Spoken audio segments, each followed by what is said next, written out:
Rail SP Rahul Kumar की press conference. आपको बता दें कि अर्चना तिवारी गुमशुदगी केस में बड़ा खुलासा किया गया है और ये जानकारी मिली है कि अर्चना ने रची थी अपनी गुमशुदगी की कहानी। अपने दो साथियों के साथ उसने प्लान बनाया था। सारांश और तेजिंदर के साथ गुमशुदगी की प्लानिंग खुद अर्चना ने की। 1 साल से अर्चना वकालत कर रही थी।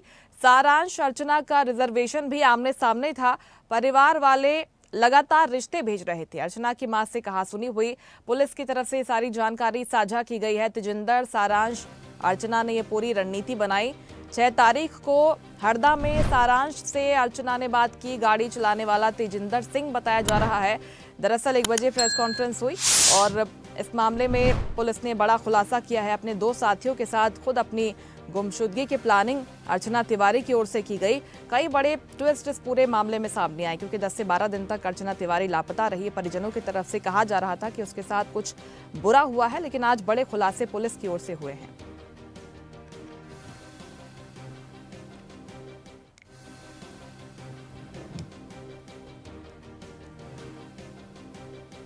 तो अर्चना की मां से कहासुनी हुई। पुलिस की ओर से ये कहा गया है। आपको बता दें कि तेजिंदर, सारांश, अर्चना ने ही रणनीति बनाई, यानी कि अर्चना की गुमशुदगी की रणनीति खुद उसने बनाई अपने 2 साथियों के साथ मिलकर।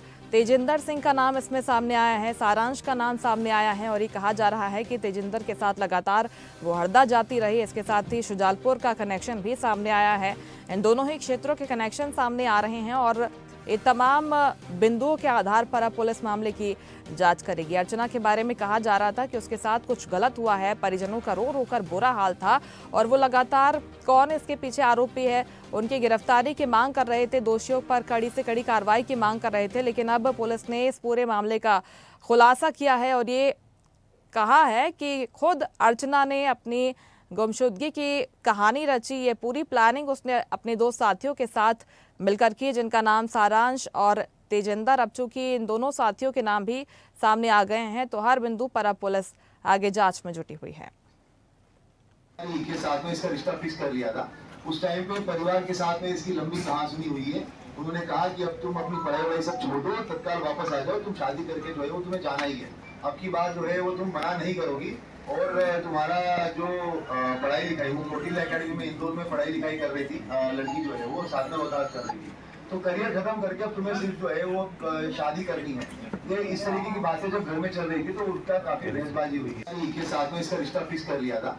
उस टाइम पे परिवार के साथ में इसकी। और चलिए इस खबर पर ज्यादा बातचीत के लिए भोपाल से विशेष संवाददाता आकाश सेन फोन लाइन पर हमारे साथ जुड़ गए हैं।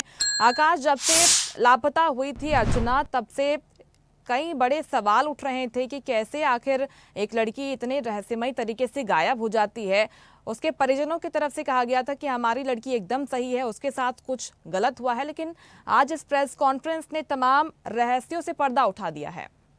जी निश्चित रूप से मुस्कान, जिस तरीके से अर्चना तिवारी की जो गुमशुदगी का मामला था उसको अब सीधे तौर पर उसमें बड़ा खुलासा हो गया और ये साफ हो गया है कि अर्चना तिवारी ने ही जो है अपनी गुमशुदगी की साजिश रची थी। और इसका एक बड़ा कारण ये था क्योंकि अगस्त में ही अर्चना को जो है शादी के लिए उसके घर वाले प्रेशर बना रहे थे। एक पटवारी का रिश्ता आया था और इसी के से जो है उसने अपने दोस्त सारांश और तेजिंदर के साथ मिलकर अपनी गुमशुदगी की पूरी कहानी रची। पुलिस के क्योंकि वो सिविल जज की तैयारी कर रही है, खुद एडवोकेट भी है, यही कारण है कि उसको पता था कि जीआरपी जो है ज्यादा तलाश गुमशुदगी के मामले में नहीं करती है। लेकिन जिस तरीके से पूरे मामले ने तूल पकड़ा, मीडिया में अर्चना तिवारी की गुमशुदगी का मामला सुर्खियों में आया, उसके कारण जो है अर्चना पहले यहाँ से शुजालपुर पहुंची थी सारांश के जरिए और उसके बाद जो है सीधे तौर पर अर्चना जो है वहां से जो है, क्योंकि जब मामला बढ़ता नजर आया